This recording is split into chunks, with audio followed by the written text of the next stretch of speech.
Hi guys, it's Willow Hewitt and it's March 31st late at night. I know. I have a lot to get through, so I'm going to talk really fast. I'm sorry.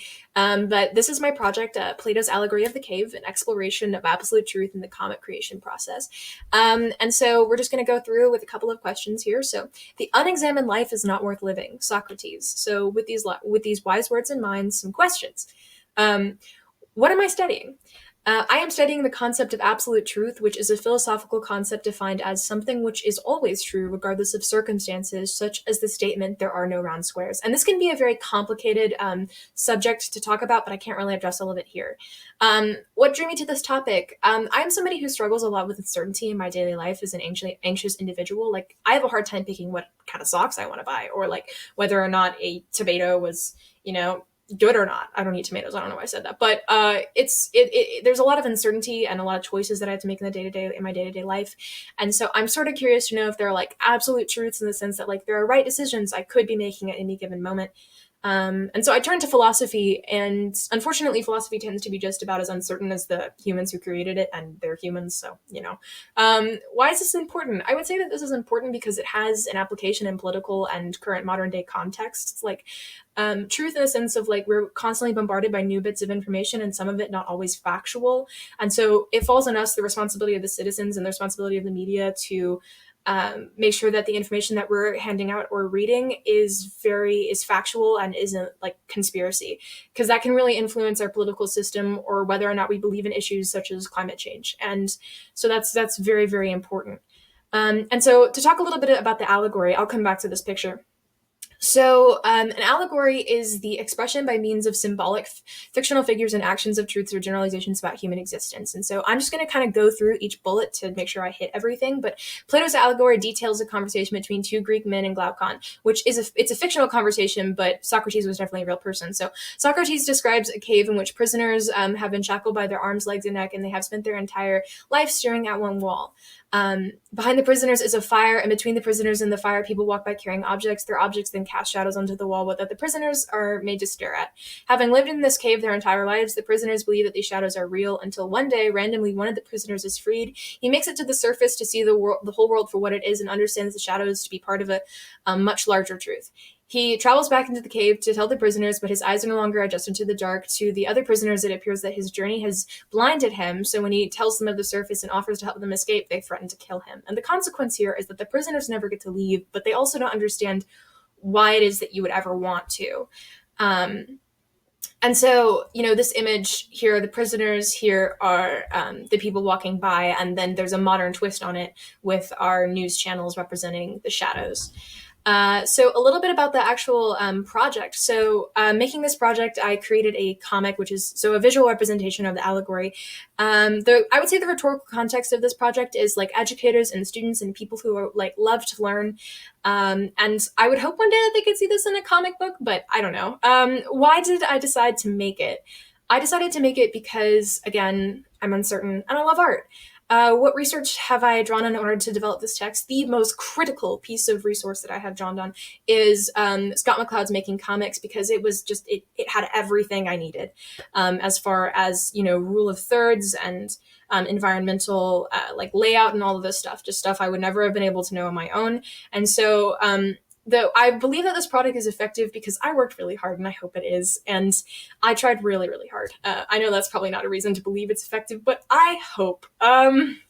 And talking just a little bit about the actual creation. So I wrote out a series of scene descriptions for each panel for each page. Then I drafted a series of storyboard images detailing character and environmental layout. Then I did multiple studies for each panel, and I redid drafts. It was just a whole bunch of going back and forth, and it's a very cyclical process making art and very detail oriented. I do feel like I should mention that that this is only half of the original story. This right here is the final product. This is only half the original story. The second part, as well as the dialogue, are both works in progress, because that's what art always is. It's always a constant work in progress. But if you would like to see it when I'm finished, just shoot me an email. And I'm also going to be attaching at the end of the PowerPoint like a link to a time-lapse video where I talk a little bit more about all of this stuff. And then the rest of the PowerPoint just sort of goes through photographs of my process. So thank you guys for listening, and it's about to cut me off in 3 seconds. So So this is sort of like a part two, where I'll be going over the creative process as well as absolute truth versus relativism, but that the latter part will be in a time lapse at the end of the video. So with that being said, a little bit more about the creative process, and we're not going to go as fast because there's not as much information to get through. So I just want to highlight again the process that it is that I took, and I want to say it's just draft upon draft, and you should be very like familiar with the concept of a rough draft considering the course that we're in right now. And so it's just layer upon layer upon layer until finally you hit that one finished product. And so I thought maybe I would show you guys some of the photographs of this process, because it's honestly a very difficult thing regardless of where it is that you're coming from, because it's one thing to draw one image, but it's another thing to draw a series of images which all have to relate to one another to tell a linear story, which is what I decided to do. So here is an example of the first page of my like rough draft storyboardings. And I know it looks like a bunch of like dumb scribbles, and that's kind of what it is, but that's also sort of the point. You're just supposed to sort of break into that creative energy that is somewhere in there.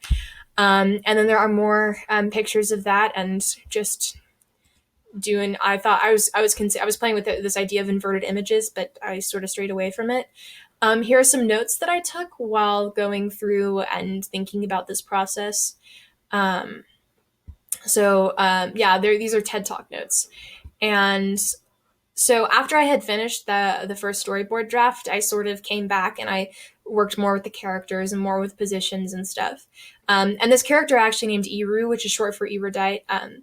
And he's the protagonist. And moving along, these are some comic page layouts. Scott McCloud was my hero here, and as well as just some more drafts. So these are building up into the second series of storyboard drafts.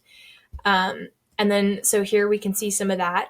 It's a little bit more refined. It doesn't really stay this way in the next couple of images, but I'm sort of trying to refine my ideas once more, because after this draft, I will be taking it to my final paper. And so more and more. So this was the final storyboard draft.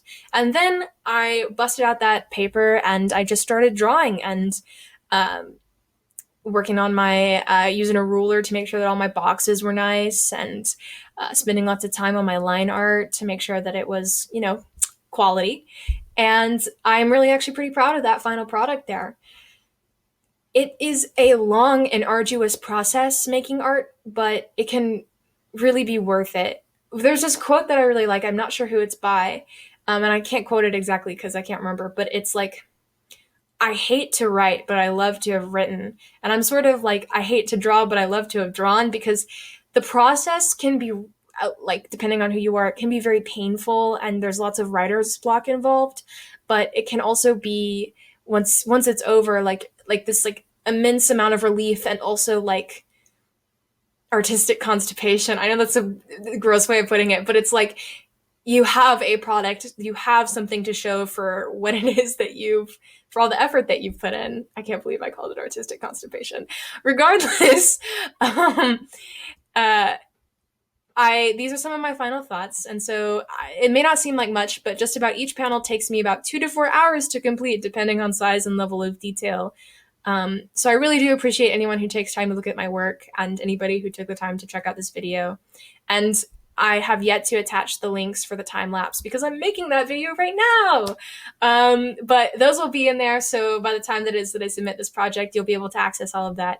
And then here are some links to the resources. So that includes the TED Talks I took notes on, where to buy the book by Scott McCloud, and the Harvard's PDF of The Allegory of the Cave. So thank you so much, and I'll see you in the time lapse. Where, by the way, again, we will be discussing absolute truth in the best way that I can possibly put it, because it confuses me still. So, yeah. See you there. So, in short, to jump right into it, I am studying truth and absolute truth, which to me as an idea is about as elusive and easily explained as the concept of love or beauty. Regardless, however it is that you define truth, its varying forms have a dramatic impact on our current social system. Ever heard the term fake news?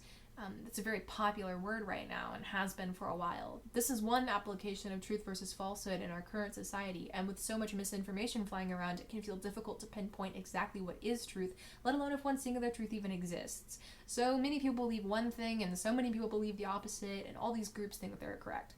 And this is what drew me to the topic in the first place, this level of tension. I feel so uncertain all the time on a personal level about everything in the world, and so does everyone around me, it feels like. About who to believe, about what to trust. I was honestly hoping to find some comfort in philosophy, but again, I should have known better. So, in all of those beliefs, where is truth to be found? From here, the concept of truth begins to dip into absolute truth versus relativism territory. What we can, if anything, truly determine to be real or true. A conversation worth having, but at times deeply, deeply, deeply confusing, and this is on account of its intersection with human belief.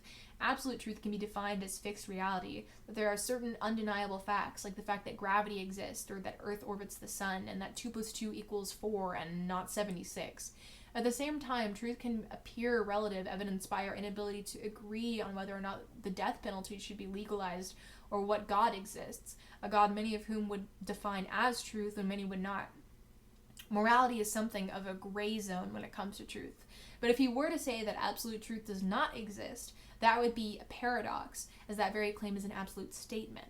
So it would seem that truth by its very nature must be something which can be proven through evidence, right? Well, carbon dating is a form of scientific evidence that many reject, and the Bible is a piece of historical evidence that many reject. So, at the end of the day, at least in my opinion, the world is less influenced by absolute truth so much as it is by what we believe to be evidence of absolute truth. Beliefs which can be either subjectivist or objectivist in nature, but ultimately are influenced by our individual experiences, such as our upbringing and our internal brain structure. And that is, again, not to say that absolute truth doesn't exist. I believe it does, but the way that we interpret absolute truth is what makes it particularly complicated, as evidenced by Holocaust deniers, flat earthers, Scientologists, and Bigfoot believers. I know, it's so confusing. But now that I've gotten through all of that, you might be wondering, why so many questions? If this is a philosophy, it sounds kind of useless, and I totally get that. At some point, you gotta just decide what to be certain about, otherwise life becomes unnecessarily hard. But I mention everything above for 2 reasons. The first being to remember to be kind to one another, because everyone sees the world a different way, and to also serve as a segue into my focus project. Finally, the moment you've been waiting for. So, as far as my beliefs are concerned, I believe education to be the path to ultimate truth. This entails trying to understand the objective and subjective realities of the world we live in to the fullest extent, to fight against ignorance and fight for intellectual enlightenment. So, for my project, I decided to take the Greek philosopher Plato's The Allegory of the Cave, which describes the transition from ignorance to enlightenment, and illustrate it as a comic. The beauty of this allegory is that it can be interpreted for a variety of reasons, from intellectual to theological and beyond. It describes the transition from ignorance to enlightenment as a process, one which might be uncomfortable, unconventional, or even deadly. In fact, the Greek philosopher Socrates, Plato's mentor, who once said that unexamined life is not worth living, was forced to drink poison in Athenian court for encouraging the public to ask more questions about the nature of life and think for themselves. To me, trying to be an active learner, foregoing resignation, trying even when it is difficult, is a way to find ultimate truth. So that is why absolute truth. So that is why I decided to make a comic of this allegory. Also, I just like to draw, and I wanted to see how hard a comic of this caliber would be. Considering it's a piece about intellectual enlightenment, I feel that my audience would be primarily students and teachers, as well as anyone who enjoys art and philosophy and loves to learn. I am sure upon hearing this that many of you will disagree with me, but you see, that's kind of the point. We all just sort of cast net out into the wide ocean to see what returns, and when something does return, we can't agree on much beyond the fact that we caught something. Maybe.